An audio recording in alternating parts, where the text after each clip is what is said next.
Curso esotérico y práctico de alquimia. Sábado 29 de junio del 2025.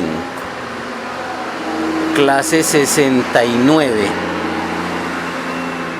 Experimentar la esencia de la mente hindú. Respire lento, relajado, profundo y consciente. Respirar, la conexión directa con la vida. Todos los hacen. Desde un sol respira, un planeta respira y de ahí todo lo demás.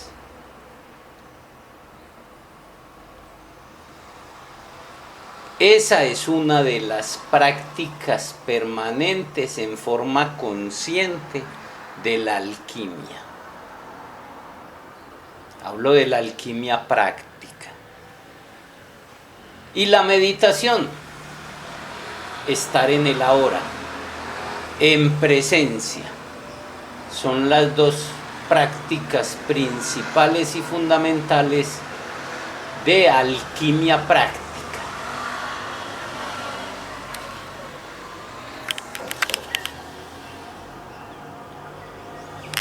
Conecte con la respiración, que es conectar con la vida en forma consciente. Conecte con las sensaciones corporales, que es bajar al cuerpo. Normalmente vivimos en la mente.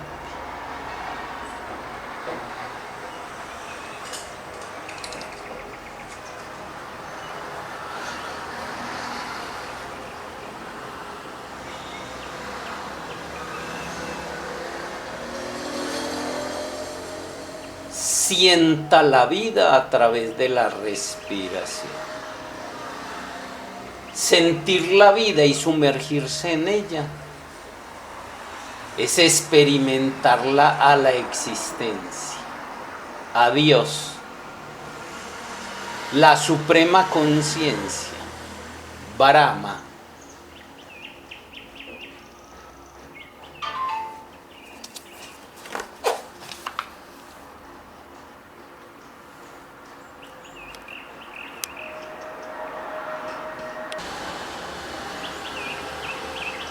La meditación, camino obligatorio de la alquimia y del proceso espiritual verdadero.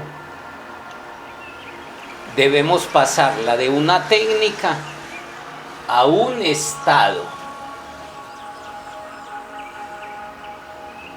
Estado viene de estar en. Nos entrenamos en la práctica con una técnica para que se convierta en un hecho consciente permanente en nosotros, un estado de presencia, para sumergirnos permanentemente en la vida y en la existencia, en forma consciente.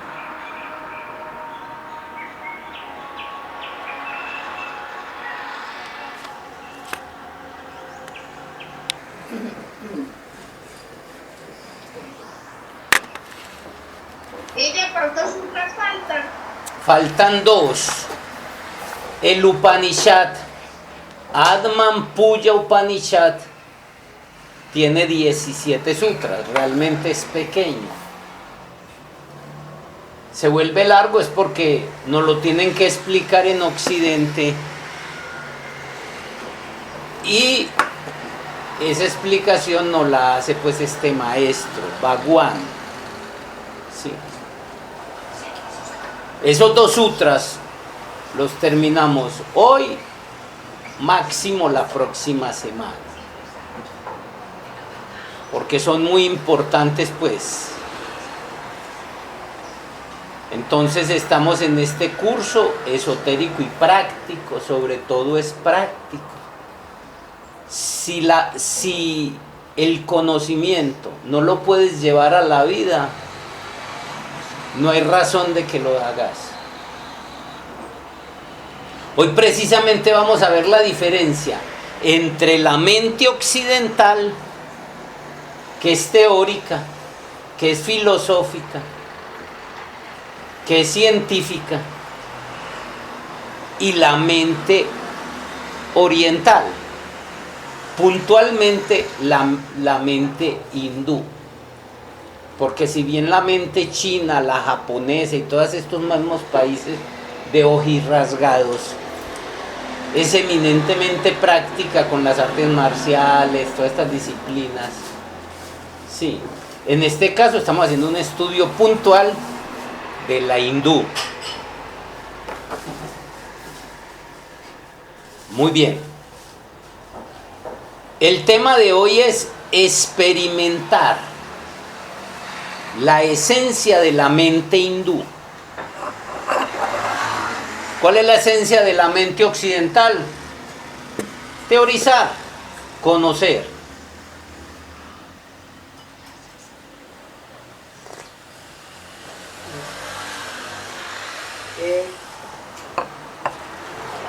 La clase es la 69 y 69. Y de alquimia suprema es la clase 22.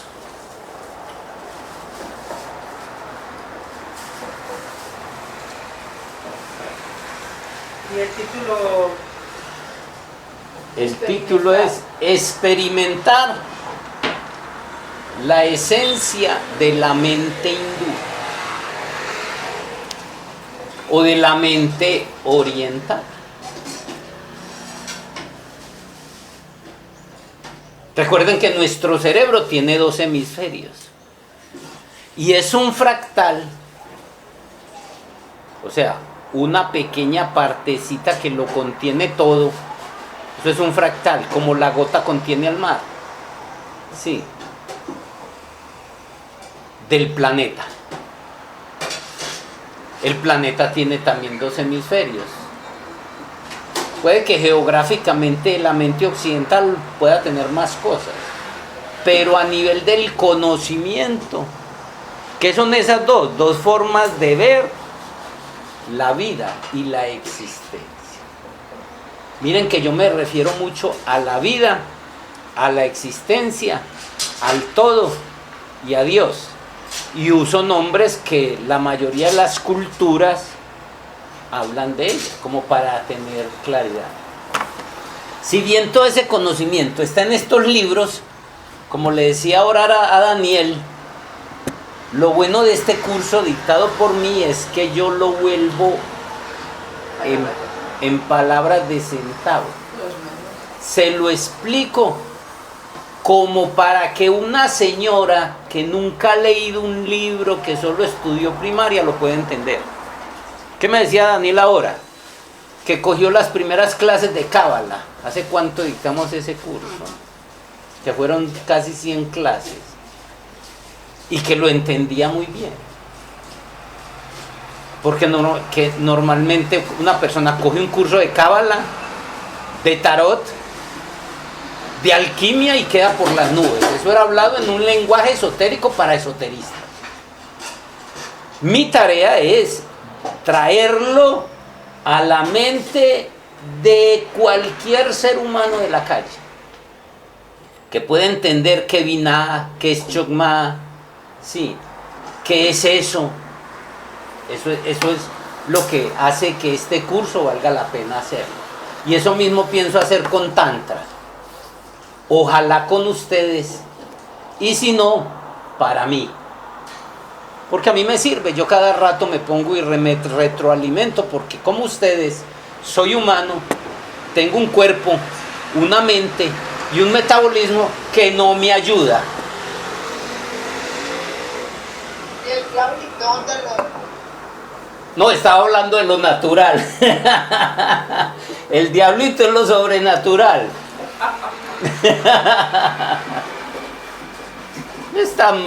Jané está en la jugada ahí con nuestro amiguito mayor.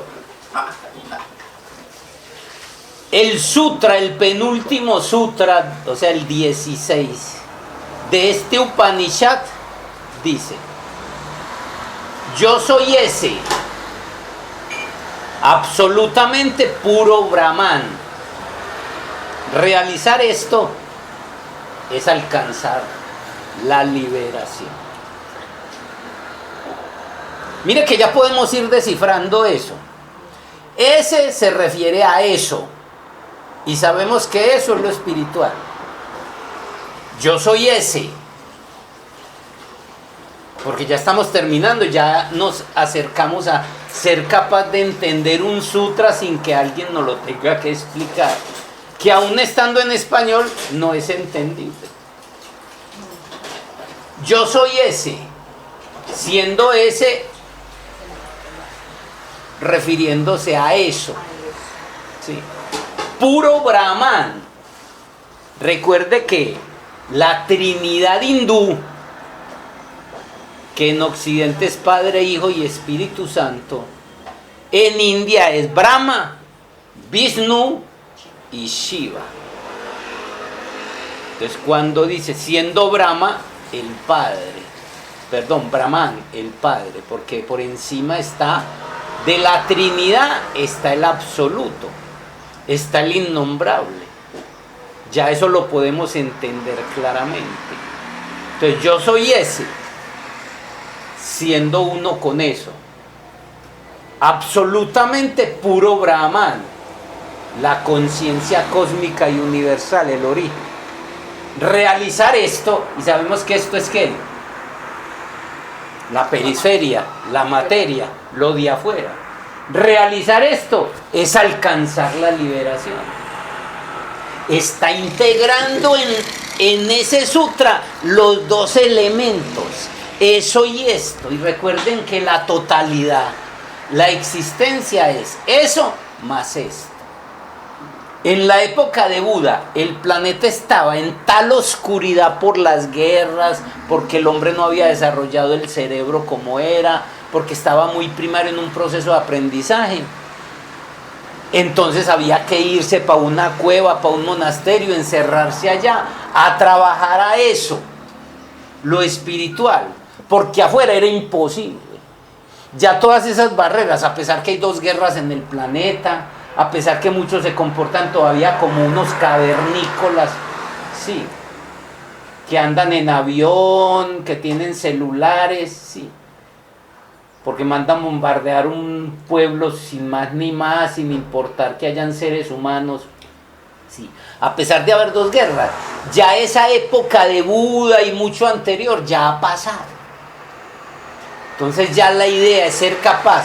Antiguamente, en los tiempos de Buda, Tamo, Bodhidharma, Mahavira y todos estos personajes, era necesario que usted se alejara del mundo.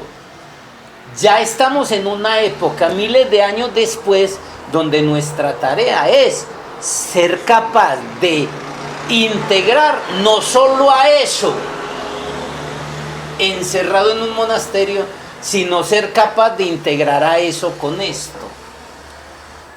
La periferia con el centro, la totalidad, porque no podemos descartar la periferia. Todo este sutra, como fue escrito miles de años después de los Vedas, que viene de hermanos mayores, de otras civilizaciones. Sí, eso lo explicaré en la historia de todo eso de la India en el Tantra. Sí, porque así se va conectando y faltando. Lo que me va faltando lo voy entregando. Sí. Así esto que fue escrito hace miles de años, sí. La idea es que ya lo podamos integrar en este tiempo, civilización moderna, con tecnología. Ya no solo dedicarnos a eso, a lo espiritual, renunciando al mundo, sino ser capaz, que es lo que dice estas últimas 2 clases, integrando. Que no es fácil, para nada. ¿Por qué? Porque el experimento que está haciendo Dios, Brahma, eso, la suprema conciencia, el Tao, el absoluto, el pleroma, usando todos los términos. Sí, el experimento que está haciendo es hasta qué nivel de su existencia, de lo que él es, puede experimentar la conciencia. O sea, él darse cuenta que él es. Porque mucha parte de la creación de lo que él es no era consciente de eso. El experimento en estos tiempos, de los cuales nosotros vinimos a hacer, es ese. Convertir un animal en Dios, un demonio en un Dios, integrando a Dios en sus dos facetas, la oscura y la... ¿sí? Y este cuerpo, la mente, el metabolismo que se mueve en el tiempo, y el cuerpo está diseñado porque se mueve en el tiempo y el tiempo es pasado para que no nos ayude, para que no se pueda. Pero se puede hacer porque algunos lo han hecho. Budas ha habido muchos. Buda es un título, no es una persona. Mente iluminada. El que adquiere mente iluminada es un Buda. Y en India hubo muchos. Solo conocemos a Siddhartha Gautama. Otros pasaron ahí bajo perfil sin que nadie lo notara. Sí. Como Cristo es otro título. Ya en Occidente, para la mente occidental. Buda es iluminar la mente, mientras que Cristo es amorizar, un término mío, apúntemelo, ya no es que le gusta apuntarlo todo, amorizar el corazón. Sí, no lo van a encontrar por ahí, sí, o sea. Tengo una pregunta, hablando ahí de Buda, Gautama, Cristo, Mahoma, hay niveles como de perfiles de estos avatares, o sea... ¿Cómo así? O sea, por ejemplo, Buda pertenece como a una generación como lo perteneció Cristo, o sea, o todos tienen como esas mismas características, los avatares o los dioses, en este caso. No te puedo entender lo que me preguntas. Jesús, Buda. o sea, tienen unas características desde su nacimiento, tienen como ese mismo propósito, tienen las mismas características de la creación de ellos, pero ¿cómo? Por lo general sí, por lo general sí. Normalmente, ya sí te entiendo la idea. O sea, Buda o Cristo, que son dos partes de una totalidad. Unos se vuelven budistas, otros se vuelven cristianos, pero son facetas en la mente dualista de Occidente o del mundo, porque aún Oriente es dualista. Entonces, en esa visión, los dos, uno es trabajo con la mente, iluminar la mente, y el otro es iluminar el corazón. Pero decir iluminar el corazón no es correcto, por eso me inventé la palabra amorizar. O sea, que una sea la iluminación de la mente y la iluminación del corazón, que sería el amor. Los dos son uno solo, y todo eso lo hicieron en este cuerpecito.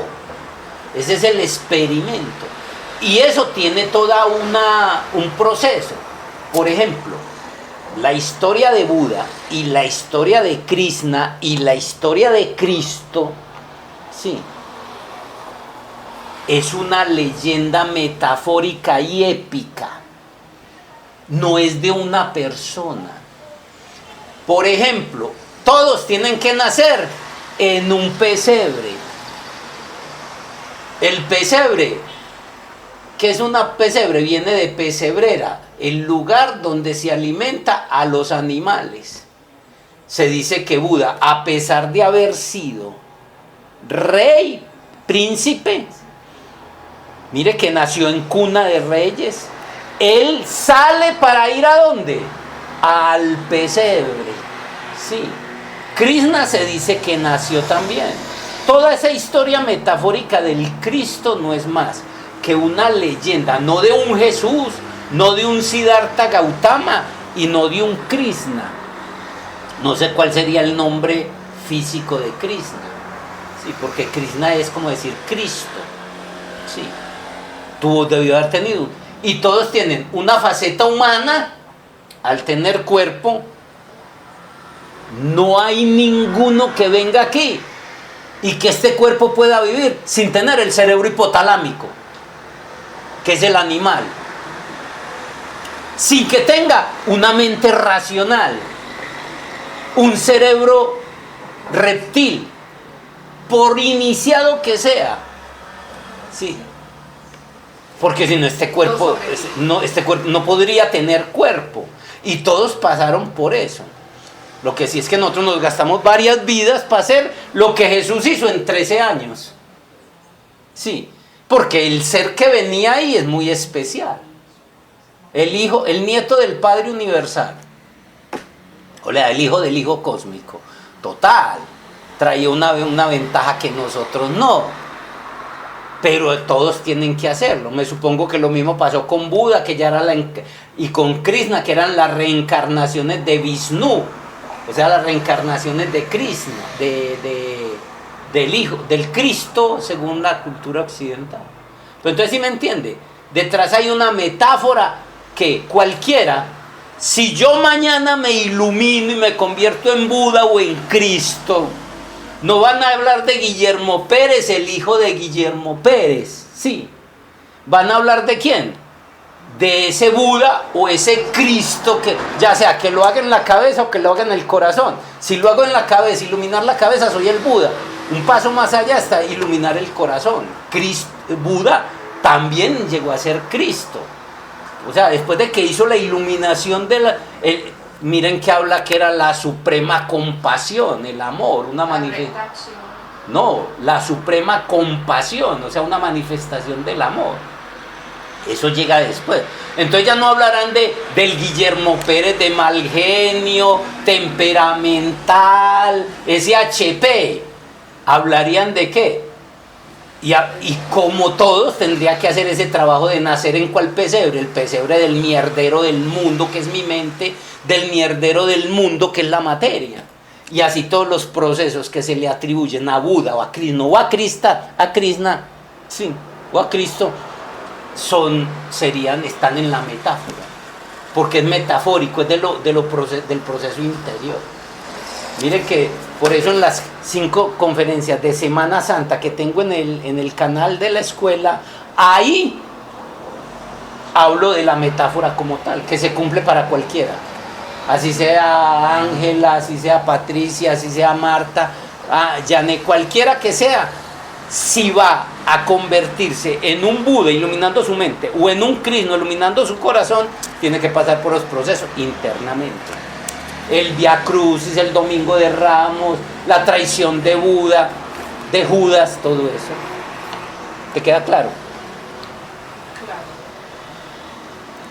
Entonces, debemos saber que la existencia está dividida en 2. Recuerden que existe la existencia y la realidad. La realidad es lo que percibimos con los 5 sentidos como materia, como concreto.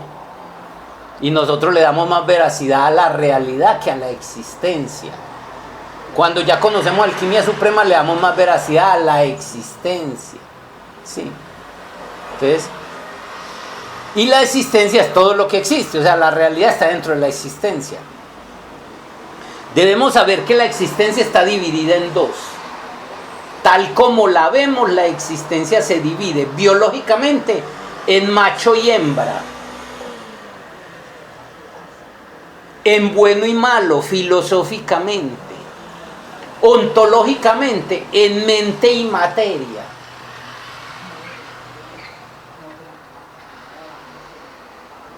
La polaridad. Para que la existencia se pudiera manifestar en forma concreta, necesitó la polaridad. La dualidad penetra todos y cada uno de los planos de la existencia. La dualidad está siempre presente.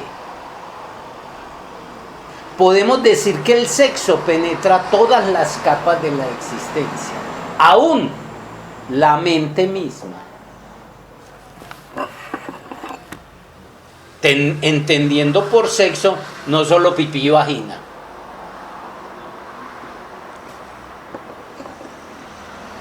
Ahí está nuestro gran conflicto existencial de la polaridad, que tanto vengo yo enseñando como parte filosófica de mi evangelio.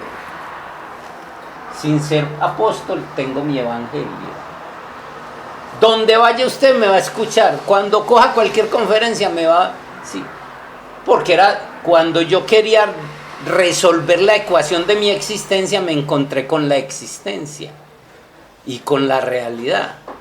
Y ahí encontré el gran conflicto existencial de la polaridad. Por eso todo se mueve en la existencia en paradojas, aparentes contradicciones. Sí. Y la primera paradoja es el gran conflicto existencial de la polaridad. Esto me di cuenta hace muchos años cuando estudié la Cábala. Que si la polaridad no hubiera existido, o sea, si Dios no se divide en dos, o sea, si Keter no se divide en Chokma y Binah, si Brahma no se divide en Shiva y Vishnu, sí. Si no se dividiera, si el Tao no se divide en Yin y en Yang,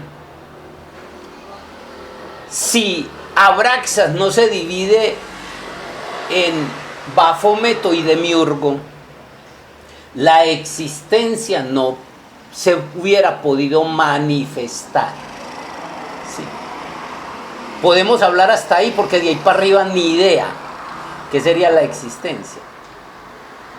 Es al poderse manifestar que aparece la realidad.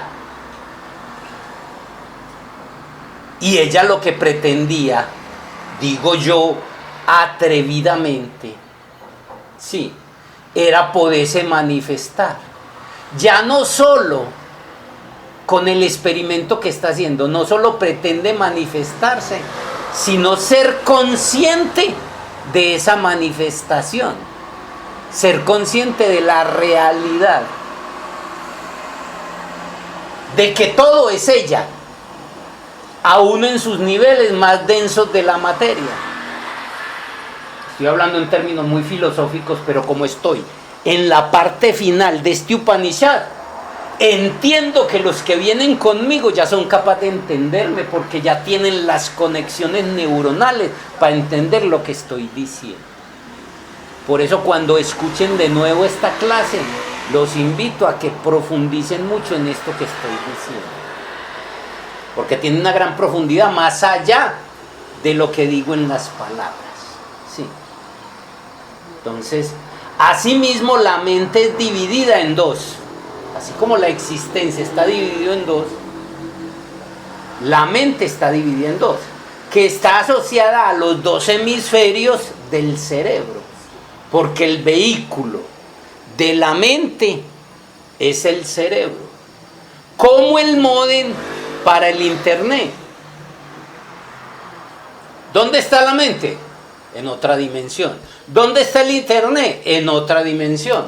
Para volverlo concreto, la mente, ese es un tema que voy a profundizar porque a pesar de que este curso de Alquimia Suprema, ya estamos terminando este Upanishad, el curso no termina. Me queda faltando la parte de la alquimia en esto, en la materia, en la vida cotidiana, que es lo más concreto para nosotros. Porque nosotros, querámoslo o no, no estamos encerrados ni en una cueva ni en un monasterio. Nos tenemos que levantar a buscarlo del día. Tenemos que levantarnos a bañarnos porque no quedamos hueliendo a mierda a toda hora.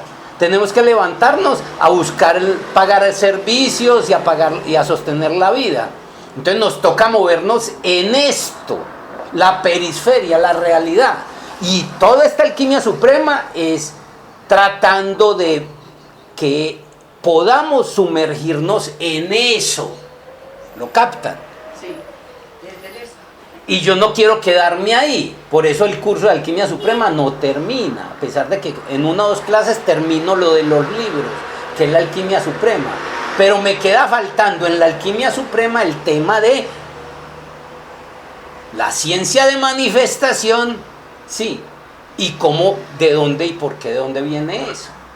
Antes de terminar con el tema que es el sendero del mago. Si ustedes desean, lo termino todo, que esa es la idea, para que el curso quede completo. Con el sendero del mago, que es el sendero del alquimista, terminaríamos el curso. Sí, que son por ahí unas 6 o 7 clases.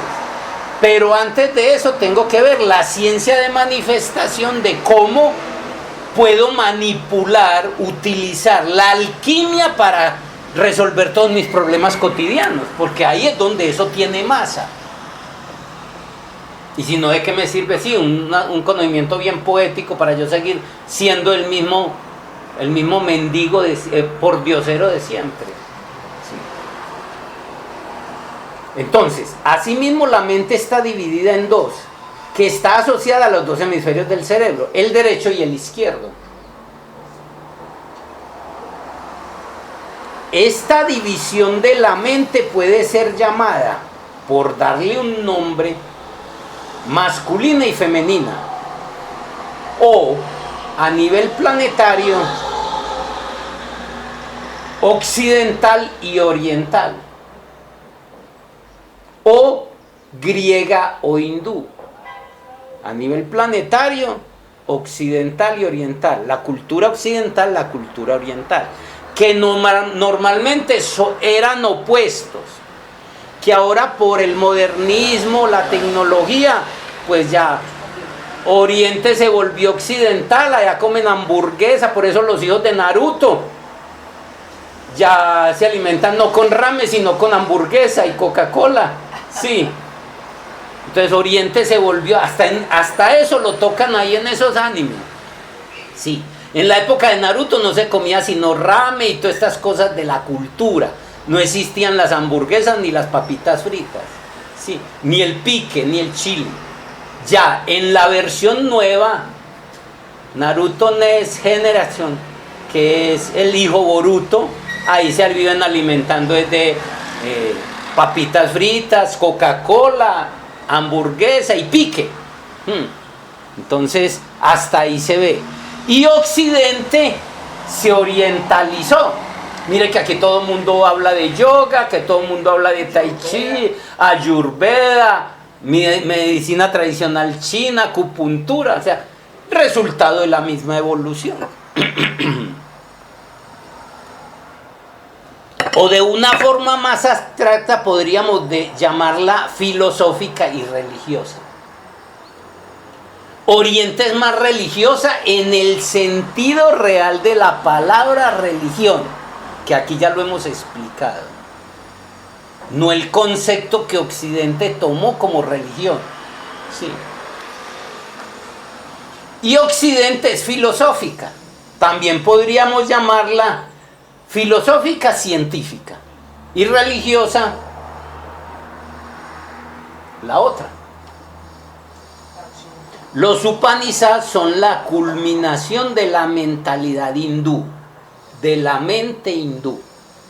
O sea, ya es lo máximo. Por eso esto se llama la alquimia suprema. La alquimia suprema es lo máximo de la alquimia, sin descartar, porque es el trabajo con la conciencia y la mente. La otra alquimia, por ejemplo, la del segundo nivel, que es la de China, que se enfoca más en las energías, el chi, el chin y el chen, ¿sí? Es la del segundo nivel. No podemos descartar, no, ya estoy en esta. Entonces, solo trabajo con la conciencia y que hago el trabajo con la energía, con el sexo, con el espíritu.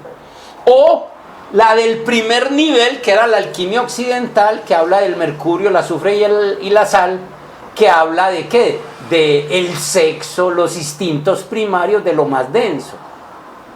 Entonces, por eso este curso de alquimia es total, es completo.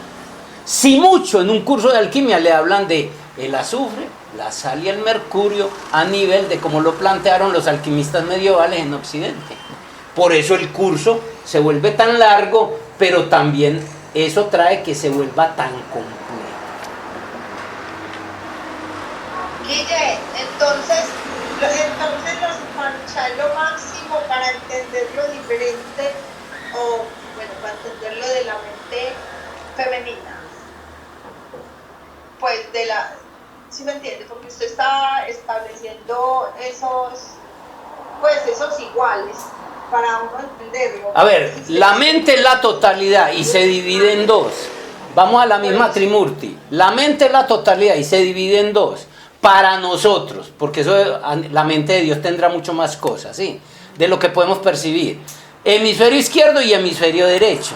Una es masculina y la otra es femenina. Una es lógica, intelectual y racional, y la otra es creativa, imaginativa y sentimental.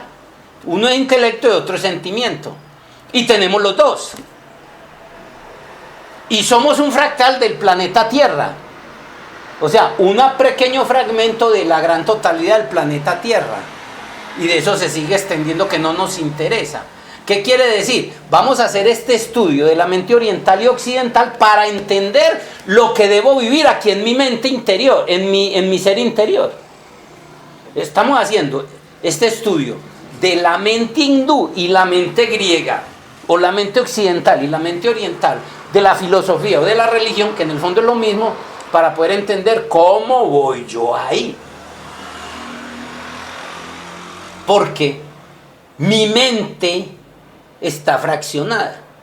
Digamos que el hemisferio derecho y el hemisferio izquierdo. Y el hemisferio derecho es lo creativo, lo experimentativo, lo imaginativo, lo sentimental. Mientras el hemisferio izquierdo es lo occidental, lógico, científico. Yo no puedo descartar ninguno de los dos. Que normalmente lo que hacemos es eso. O me polarizo con lo oriente, con el hemisferio derecho, o me polarizo con el izquierdo. Ya estamos en los tiempos que hay que integrarlo todo. Porque el ser humano tiene que evolucionar al cuarto cerebro, a un ser superior. El ser superior ya coge los dos hemisferios, que es la polaridad en la que vivimos, y los integra en uno solo para crear el cuarto cerebro. Esa luz que usted le ve a los santos es el cuarto cerebro. ¿Qué lo hace? A través de los dos hemisferios son divididos aquí por el cuerpo calloso, que según la ciencia lógica de Occidente es un hierbo que solo junta. Se sabe que ese es el puente de conexión entre esos dos elementos para crear el cuarto cerebro, y ahí vino la ciencia cósmica, todo el planteamiento maya para hacer la ingeniería de hacer esa conexión, crear el cuarto cerebro, y creamos en un trabajo que hicimos los que trabajamos lo maya durante 20 años, desde el 90 al 2013, creamos lo que fue la noosfera, el cerebro planetario, donde cada neurona del cerebro planetario de la noosfera, o sea, la pequeña célula de la noosfera, es el cerebro de cada uno de nosotros. Y en el planeta, como en el ser humano, solo hay unas pequeñas neuronas que están activas. Ojalá entiendanlo. Hoy como que la clase está muy filosófica, me voy dando cuenta. Sé que estás tomando cosas del principio del curso de alquimia, pues con los elementos que no, tengo que integrarlo todo, porque yo trato de vivir en forma radial y el conocimiento lo entrego así. Los Upanishads son la culminación de la mente, de la mentalidad hindú, o el modo religioso de considerar la existencia. La mentalidad oriental, la mentalidad, sobre todo la hindú, es la forma religiosa práctica de considerar la existencia. La mente occidental, que es la otra parte de la dualidad de la mente, es la lógica, el análisis, el que piensa, y es el intelectual. Es la forma científica de ver la realidad. La una es los dos polos. Recuerden que los 4 pilares del conocimiento son ciencia y religión. Sí, o sea, la forma oriental y la forma occidental. Sí. Y arte y filosofía, que enseguida vamos a ver qué papel juegan ellas dos entre esas dos. Esas dos hacen la conexión. la filosofía con la ciencia y el arte con la religión. Sí. No es de extrañar, y va a terminar esta clase con un poema, con una canción, sí, que un artista en un momento saque una obra de arte, sea en una escultura, sea en una pintura, sea en un poema o en una canción. Eso sí era arte. Como está conectada con la religión, que es el sentimiento y la creatividad, que en un cuadro, en una obra de arte, plasme la realidad de la existencia o fragmentos de ella. Mientras que la filosofía, que es la que conecta con la ciencia, con la mente occidental, sí, es el eslabón que, unido con el arte, es el puente que une la ciencia y la religión. Y nosotros debemos integrar todo eso. ¿Qué hizo el enemigo secreto en las universidades, que montó todo un negocio con todo eso? Las separó y las divorció. Y lo que hace el puente que las une, que es arte y filosofía, sí, las extinguió, las mató y las volvió de cajón, que es el arte. Ahora ha cogido un poquito pues el arte, pero lo que llaman arte, que no es arte. Y la filosofía. Por eso el cuento de la cantaleta mía, de que un arte sin filosofía está muerta, porque es la que hace la conexión con el alma, con el amor, con la existencia. La mente hindú, que es realmente opuesta a la occidental, no cree en el pensar, cree en el experimentar. Mientras la mente occidental crea, analice. La mente oriental, a uno le interesa es experimentar. ¿Cómo voy yo ahí?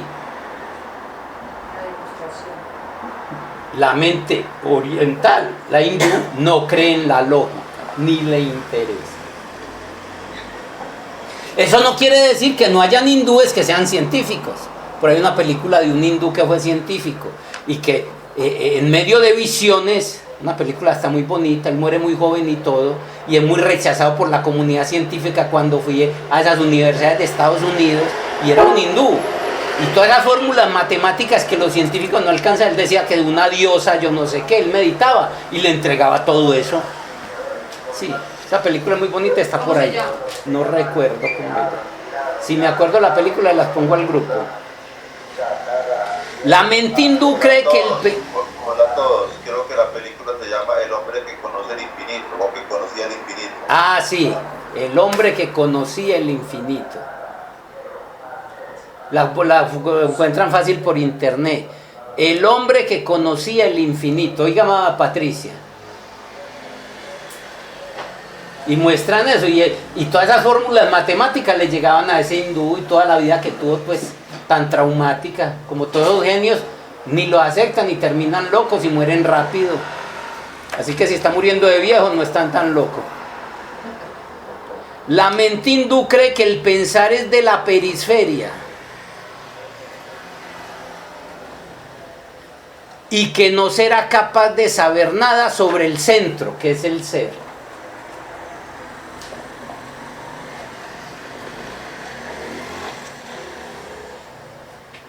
Te quedas afuera.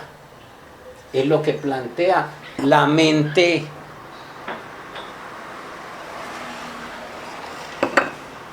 Vuelvo y repito, la mente hindú cree que el pensar es de la periferia y que no será capaz de saber nada sobre el centro, que es el ser.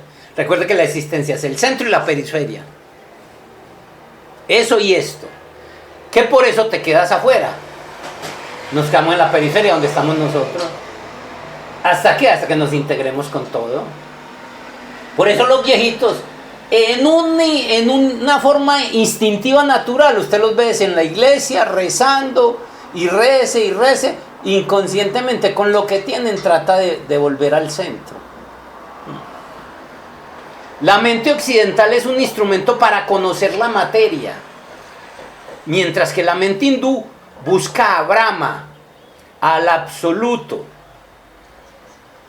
a eso, lo supremo. Gracias. La mente occidental va a la ciencia, mientras que la mente hindú te lleva a la religión. Hubo una clase anterior donde hablé mucho de la diferencia y lo que eran esas dos.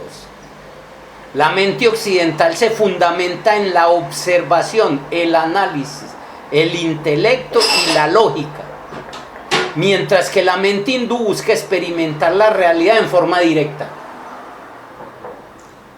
La palabra clave de la mente oriental es ¿cómo voy yo ahí? La mente hindú plantea que con el pensar no puedes penetrar fenómeno alguno. Lo conoces, lo estudias, lo miras, pero no penetras en él. Coge una flor, la desmenuza en moléculas, en átomos, en sustancias, en todo, pero nunca sabe qué es.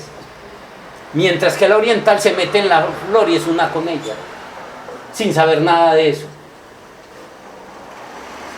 Entonces la mente hindú plantea que con el pensar no puedes penetrar un fenómeno alguno, que experimentarlo es el único camino. ¿Cuál de las dos es la real? Ambas. En tiempo de Buda solo experiméntelo, lo demás no importa. Porque estás en un monasterio, otros te alimentan, o estás en una cueva, otros te llevan la comida y no te tenés que preocupar por vivir y pagar servicios. Pero sabemos que la realidad, o sea, la totalidad lo es todo. La mente hindú cree en el silencio, no en la palabra. La mente occidental es de la palabra, del lenguaje, de hablar. Incluso si la usas, la palabra, lo hacen desde el silencio para mostrar algo. La mente occidental enseña el método abstracto. La mente hindú lo hace en términos concretos y de vivencia. Recuerda que el tema se llama experimentar. Sí, la esencia de la mente hindú. Esto nos va a llevar a algo muy importante al final. La mente occidental creó una visión científica del mundo, mientras que la mente hindú desarrolló una visión religiosa. Aclaro de nuevo y no me canso de repetir. No es lo mismo el concepto religión desde la mente oriental e hindú que el concepto religioso de la mente occidental. Que el concepto religioso de la mente occidental es doctrina, creencia, control, dominio y sometimiento. ¿Sí? La ciencia produce filosofía y la religión genera arte y poesía.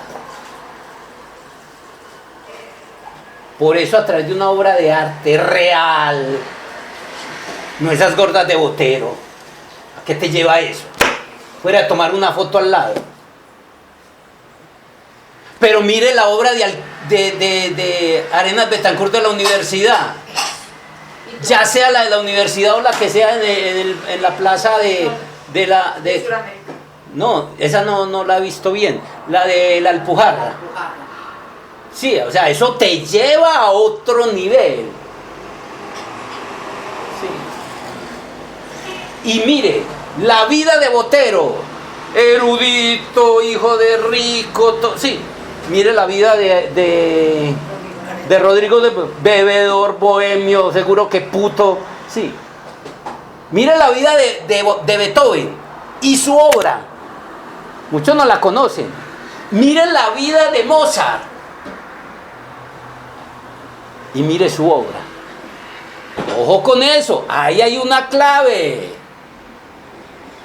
El que conecta con la totalidad y llega a ser un grande tiene que... Lástima que Botero, que Mozart, que Beethoven y que Arenas Betancourt, por solo nombrar algunos, no canalizaron bien ni polarizaron el trabajo con su demonio y su bestia. Sí. Estoy tratando de recordar al violinista que también era endiablado, pero que su... No, hay un violinista Paganini. La vida de él era un demonio. Y mire su obra. Sí. Lo que te quiero que vean la relación de cómo el que trabaja realmente la totalidad, lástima que estos seres no fueron capaces de polarizar su naturaleza inferior y oscura, sí, pero para poder, esto indica que para poder llegar a cosas grandísimas tiene que ser apoyado y sostenido en lo oscuro, en la otra parte. Usted ve estos eruditos y estos que no están, ¿dónde se le ve la parte oscura a Botero? Tampoco se le ve en su obra, no hay totalidad. Coge y copia el Redentor, entonces monta a Cristo barrigón y todo gordo y cachetón y ya eso existe una obra de arte donde hay creatividad. Pero mire una obra de Mozart, una obra de Beethoven, una obra de Paganini, una obra de Arenas Betancourt. La heroica de Mozart. Ese es de Beethoven. Esa no es una de las mejores. La heroica, esa es la sexta sinfonía. espectacular. Pero esa se la quitó el que se la compuso, le quitó a el que se la había dedicado.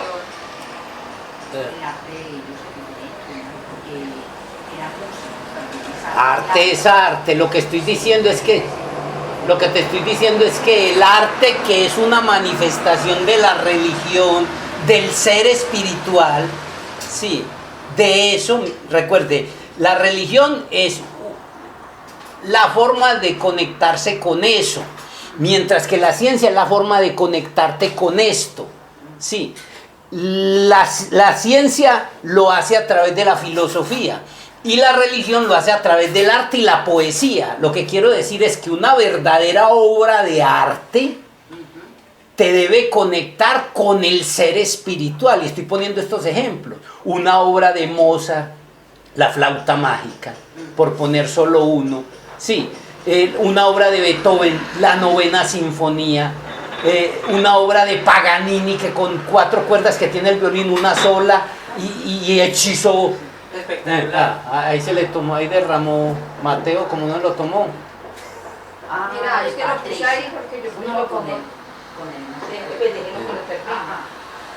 Sí, una obra de Arenas Betancourt, que comparando las obras de Arenas Betancourt, comparo su vida y estoy comparando de cómo, si usted se polariza solo en bueno, no logra creatividad y arte. Puede que se vea muy bonito y se vuelva un famoso como se volvieron estos personajes, pero ¿qué hay de espíritu ahí? Es lo que estoy diciendo yo. No lo hay, desde mi punto de vista, que soy muy miope, pues, y me atrevo a hacer esas críticas sin ser crítico de arte. Veo desde donde yo veo, sí.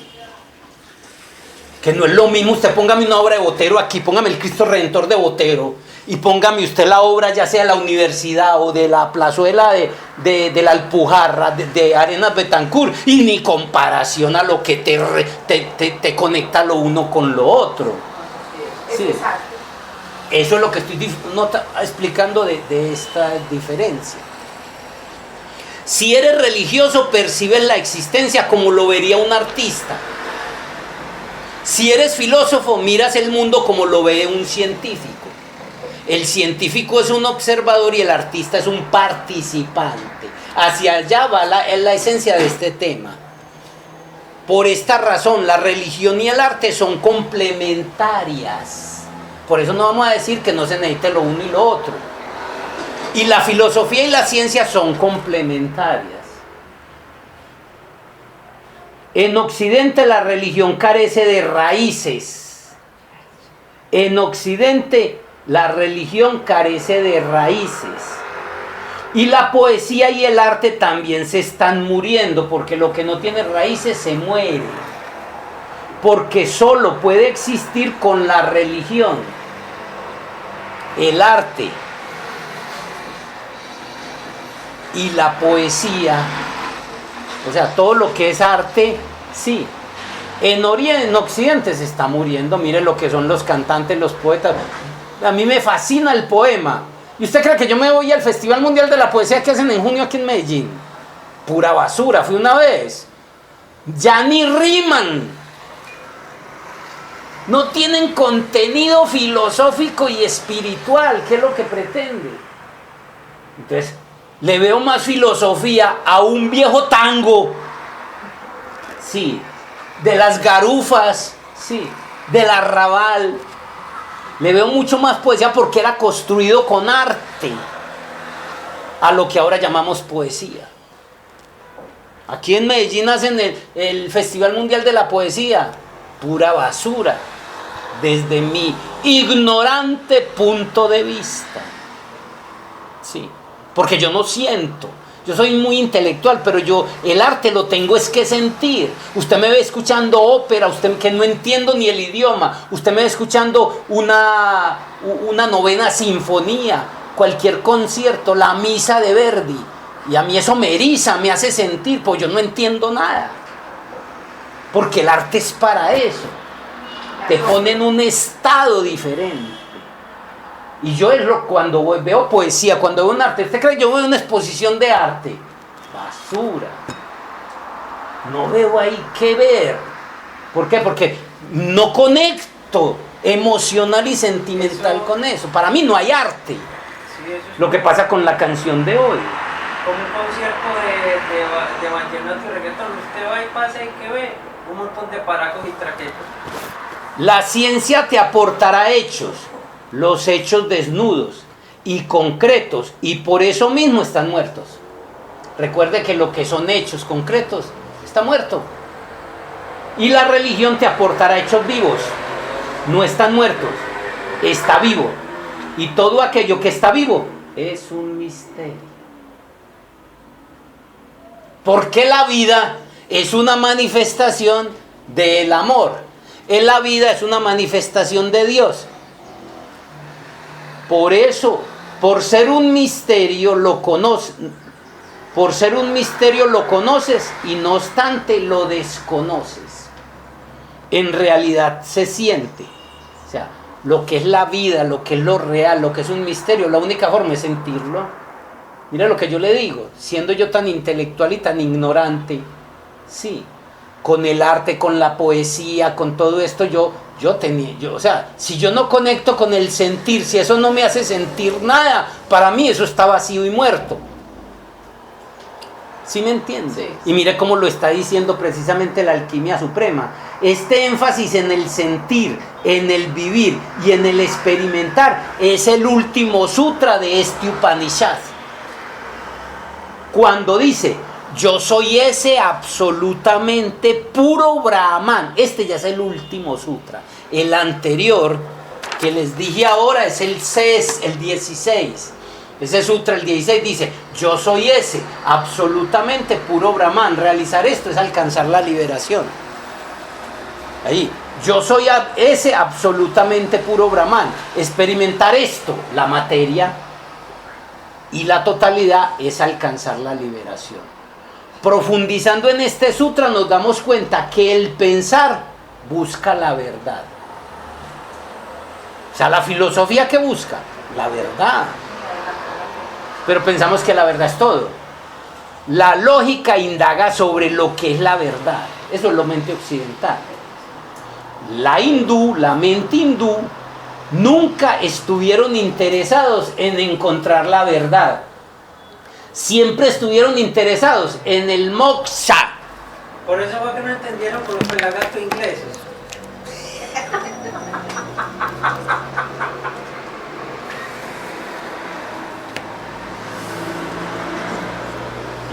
Moksha. La mente occidental busca la verdad, mientras que la mente hindú busca moksha, la liberación. ¿Sí ven? Pero miren lo interesante, porque esto se complementa. Los hindúes aseguran que si alguien busca la verdad, es tan solo para alcanzar la liberación, el moksha. Ahora sí aclaraste, porque hay una palabra que dice es que no hay religión más elevada que la de India. No todo lo que viene de India está puro. Eso se lo explicaré en el Tantra. Cómo perratearon los Vedas, los brahmanes, y cómo las devadas y las volvieron putas y las explotaron. Todo eso lo explico en el tema del Tantra. ¿Cómo? Complicado de entender. Desde Oriente y Occidente. Porque no todo lo que viene de Oriente está realmente sano. Los brahmanes llegaron y perratearon todo como la casta sacerdotal. Pero eso dejémoslo para el tema si llegamos con ustedes allá. Entonces lo estamos entendiendo. Los hindúes, mire, la mente occidental busca la verdad, mientras que la mente oriental busca el moksha, la liberación. Miren, y muchos que siguen ciegamente corrientes filosóficas y religiosas de India no tienen ni idea clara de esto. Sí, les gusta la yoga y se disfrazan de yogi, sí, y les gusta un ritual, el Agnihotra, o lo siguen una filosofía, un bhakti o cualquier cosa, pero no tienen ni idea clara de todo esto. Sigue lo que sigue, gústete lo que te guste, pero que tengas claro cuál es el trabajo, qué es lo que pretende la alquimia suprema. El Agnihotra no sirve para nada según la alquimia suprema, a nivel de conciencia superior. Pero te gusta las meditaciones de luna llena, los rituales de Agnihotra, pues vas y lo vives en otro estado. Te lo disfrutas, te gusta, hazlo. Pero eso no te va a llevar a la liberación final. Por eso la alquimia suprema solo lleva a la liberación final. Es el trabajo con la mente y la conciencia y el ego. Y no quiere decir eso de que no hay otras cosas, se los expliqué en clases anteriores. A vos no te sirve para nada un triciclo, sí, o una cama corral, pero al niño sí. Y en lo espiritual, muchos todavía necesitamos la cama cuna o el triciclo.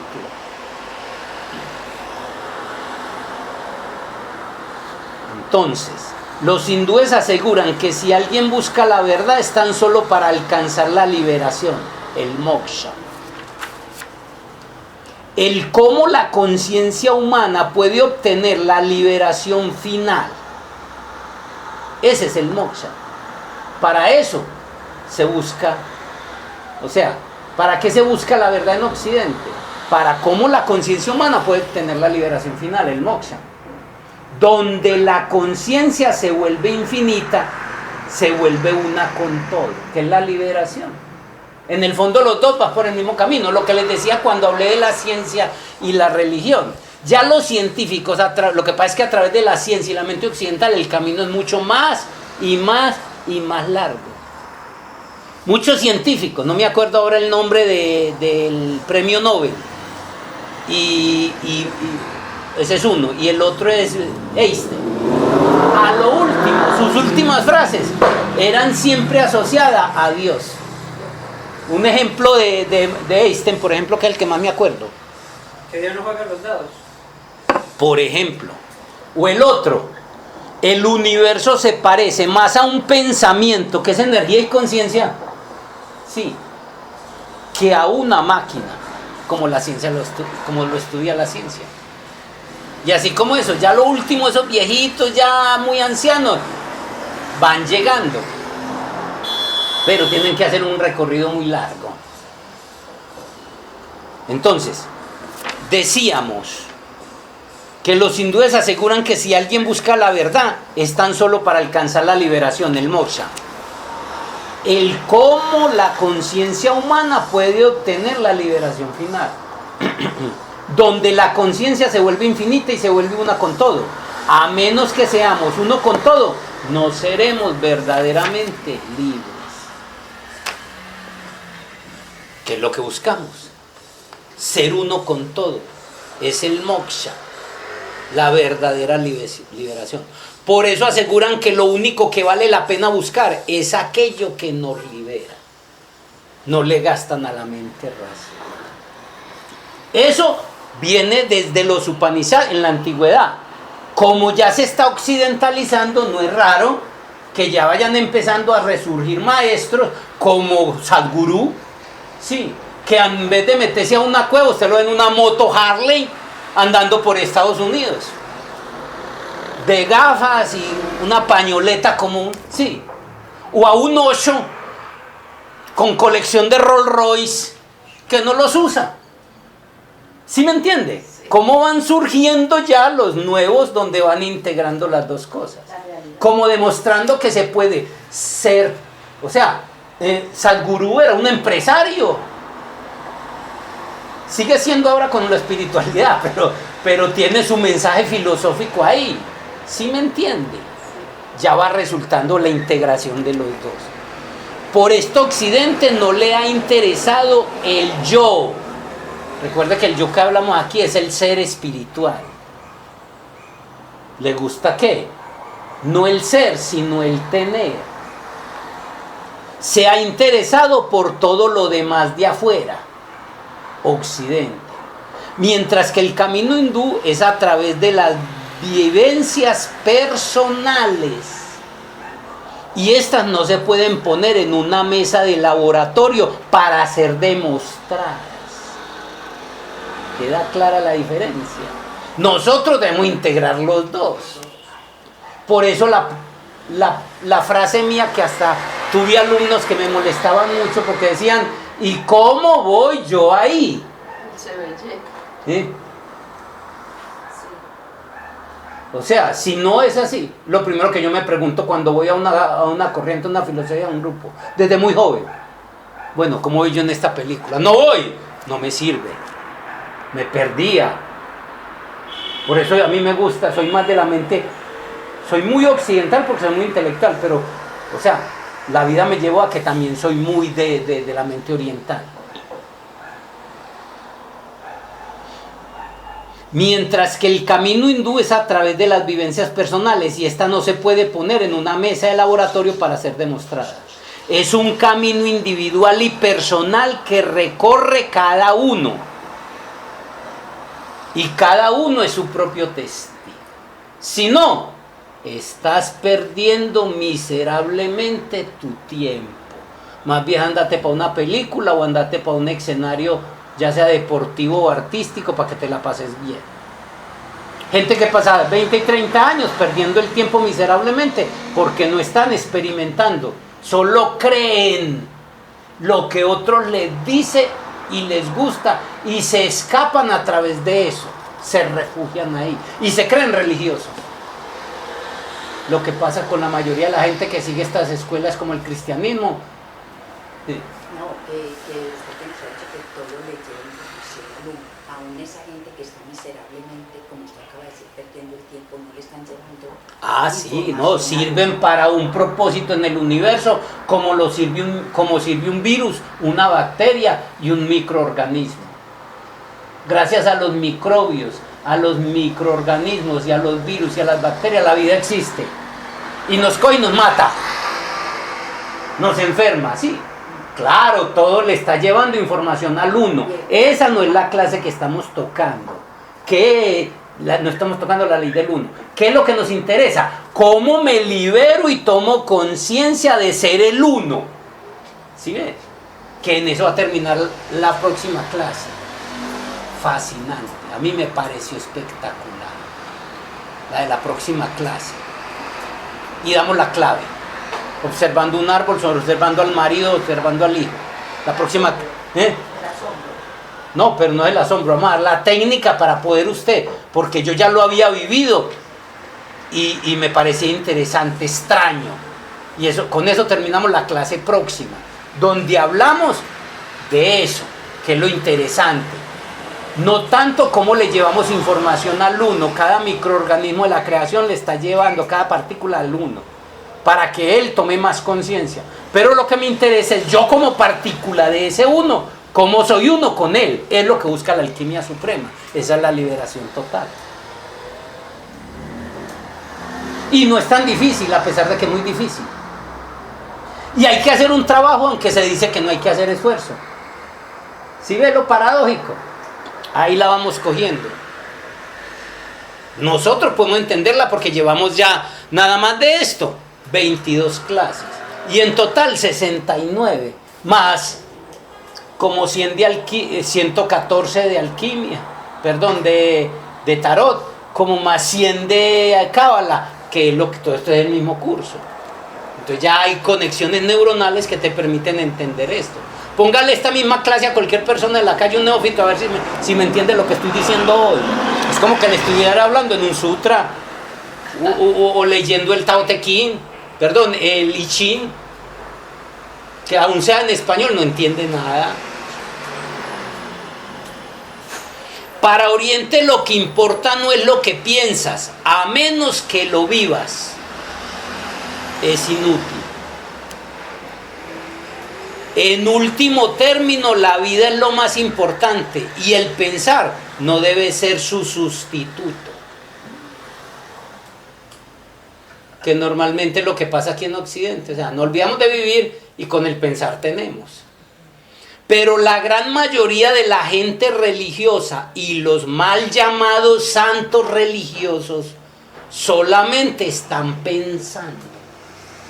Y debido a que siempre están pensando y hablando de Dios, Brahma, la fuente suprema, el absoluto, el Tao, creen por eso que son religiosos. Se conocen toda la teoría, saben explicarlo todo y creen que porque es lo que le pasa a la mayoría de los sacerdotes y la casta sacerdotal de todos los grupos, llámenlos pastores, llámenlo lo que sea. Y eso antes les eleva el ego. Porque como saben tanto, cuando ya sabemos por alquimia suprema que el verdadero trabajo no es saber, sino antes desaprender. Eso es lo más duro. Desaprender lo ya aprendido, que lo vi en clases pasadas. Recuerden el tema de los 3 estados de la mente. Ignorante, la del niño, ignorante, la del niño. Sí. Conocimiento o aprender, la del humano normal, ¿sí? Y la del desaprender, que también es ignorancia, pero ya con conciencia, la del sabio. Todos esos temas ya los hemos visto y explicado. La verdadera y auténtica religión no es algo tan fácil como nos lo vieron aquí. Crea usted en Señor Jesucristo, crea en Dios, es más, manéjese como quiera y no necesita más. Sí. Podemos pensar a todo momento y eso no nos hace religiosos. La mente puede enseñarnos porque al repetir algo continuamente empiezas a sentir que lo has vivido. Te empiezas a sentir Dios, yo soy Dios, yo soy Dios, yo soy Dios. Y se lo cree, yo soy Cristo, y tiene sueños y visiones, sí, y cree que lo es. Y mejor no repite que es gay. Si durante todo el día repetimos, Brahma está en todas partes, yo soy Brahma, Aham Brahmasmi, yo soy Dios, yo soy lo divino, yo soy uno con el todo, esta repetición continua creará una autohipnosis. ¿Manifestará eso? Sí. Que es lo que normalmente nos enseñan las ciencias de positividad y los coaching de nueva era, que es una versión vendida por Norteamérica. Guillermo, entonces yo estoy como hipnotizado porque no sé a qué hemisferio pertenezco, al derecho o a la izquierda. Bueno. Empecemos, eso siendo negativo para la alquimia suprema, se convierte en la herramienta en la ciencia de manifestación que trabajaré en la parte final de este curso para usted crear la realidad que usted quiere, porque no es lo mismo usted sentarse a meditar y a tratar de experimentar la existencia sabiendo que tiene 1.000 millones de pesos en el banco sin saber qué hacer con eso, que igual se puede ir y no tenerlo y igual le da, sí. No es lo mismo eso que saber que está ayunando porque no tiene con qué comer. ¿Sí ve? Sí. O que hace un ayuno sabiendo que tiene lo que pueda comer en el mundo, pero está haciendo un ayuno voluntario, a que estás haciendo un ayuno por hambre porque no tenés que comer. ¿Sí ve que la diferencia es grande? Entonces, algo que desde la alquimia suprema sería negativo, porque eso es una autohipnosis, yo puedo usar esa autohipnosis para manifestar la realidad que yo quiero, que es lo que va el tema que sigue después de este que estoy tocando en la alquimia suprema, ¿sí? Que es lo que les digo, ver la visión de la conciencia en esto, para yo crear la realidad que yo quiera. Y la realidad que yo quiero, yo puedo crear, usar el deseo, que es lo contrario, que es lo que busco eliminar con la alquimia suprema, lo puedo utilizar para estar sano, para tener dinero, para ayudarle a mi familia, para no tener que trabajar y tener mi tiempo, poderme dedicar a lo que yo quiera. ¿Sí ven? La paradoja. Que normalmente la gente se quedó o allá, renunciando al dinero, a todo, o acá, dedicado solo a eso. Aquí tenemos que hacer la integración de los dos hemisferios, de los dos conocimientos. Por eso yo no podía terminar este curso solo con la alquimia suprema en este nivel. De eso. Tengo que terminarla con la alquimia suprema de esto. La ciencia de manifestación para yo crear la realidad que quiera. Ser un mendigo por mi propia decisión. Empezaremos a sentir y a creer que somos eso. O sea, cuando usted se autohipnotiza, esto es un autoengaño, esto no sirve, por eso pensar no sirve. Mira lo que dice la alquimia suprema, pero ya sabemos que pensar sí sirve. Para moverme en la periferia. No sirve, ¿por qué? Porque está hablando del moksha, está hablando de la liberación total, está hablando de ser uno con la totalidad. Pero si hablas de la existencia total, ¿qué es esto? La periferia, el mundo de la materia, donde me tengo que levantar a conseguírmelo. ¿Cuál era la queja? ¿Por qué me dediqué yo a buscar cómo resolver el problema del dinero? La mayoría de la queja de todo el mundo: no me queda tiempo, tengo que trabajar el sábado, tengo que trabajar el domingo, no me queda tiempo. ¿Por qué? Porque tenía que gastar su tiempo como una prostituta para comer, para sobrevivir. Esa es la gran ramera de que habla la Biblia. Nos pasamos en esa, vendiendo el cuerpo, sí, en una empresa para conseguir una migaja, para tener un rancho y una comida. Por lo menos ahí me mencionaba. Y morir. Entonces, por eso es que la alquimia suprema dice: esto no sirve desde el moksha, pero sí sirve desde la supervivencia. Si yo utilizo esto que la alquimia suprema dice, el pensar, lo uso para crear un estado, manifestar una realidad que yo quiera, donde tengo todo mi tiempo libre, donde tengo los recursos, sí. Entonces, claro que sí sirve, pero quiero que entendamos porque la alquimia suprema dice que no sirve. Porque es que yo muchas cosas no las explicaba primero y después me daba cuenta con los comentarios o con preguntas que me hacían que era porque la gente entendía mal. Por eso me tomo ahora la molestia de ir por muchas vertientes, poner muchos ejemplos para que no me quede en duda. ¿Qué debemos hacer entonces? ¿Desde dónde podemos comenzar? ¿Cómo vivirlo? Si no sirve usar la mente, sí. Todo este Upanishad es un esfuerzo desde diferentes ángulos para penetrar esta verdad suprema. ¿Sí ve? La alquimia suprema. La alquimia suprema es un esfuerzo. Mire que veníamos diciendo que no hay que hacer esfuerzo. Todo lo otro Upanishad, no hay que, y mira aquí que está diciendo que hay que hacer un esfuerzo. ¿Sí ve la paradoja? Que la mente racional no entendería. Es un esfuerzo desde diferentes ángulos. Cada sutra empieza, mire que cada sutra hemos venido tocando diferentes ángulos para penetrar la verdad suprema. No dice para conocerla, para sumergirme en ella. La búsqueda de la meta suprema. Ahora, este último sutra dice que has atravesado todo el Upanishad, pero si es únicamente de pensamiento, si has estado únicamente desde el pensamiento, por hermoso que este Upanishad sea, es irrelevante a menos que lo vivas, porque no es real.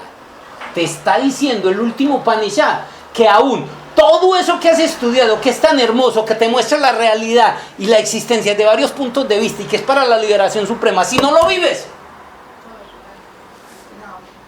no sirve para nada.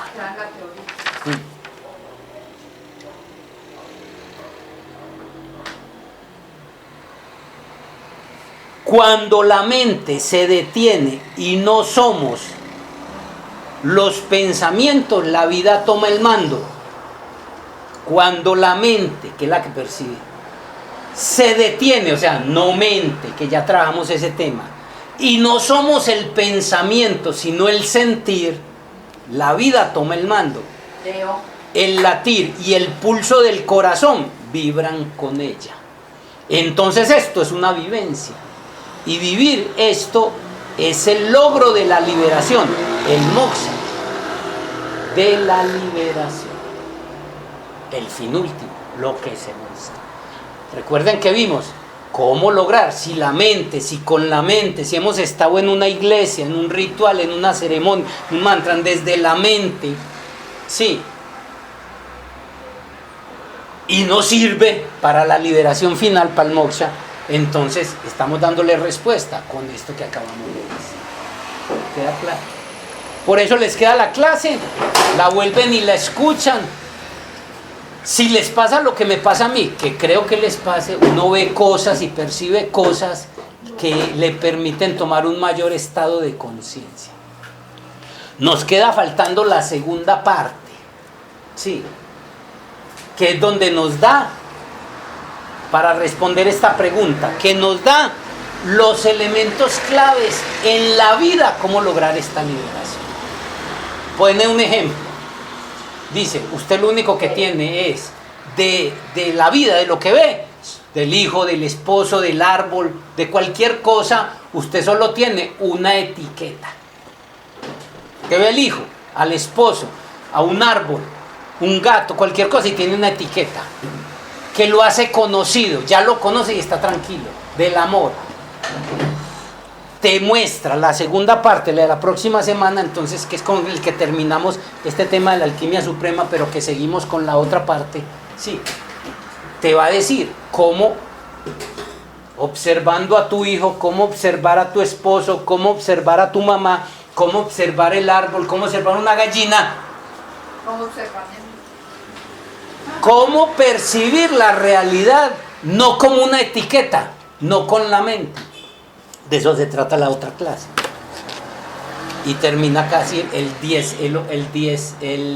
Upanishad número 17. ¿Alguna pregunta, alguna inquietud, algún aporte?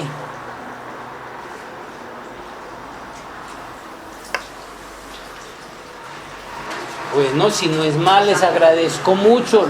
Gracias, Guille. Los felicito porque son muy patriotas. Llegar conmigo a 98 clases de cábala, a 117 de alquimia, perdón, de tarot, y ya voy en 69 de alquimia.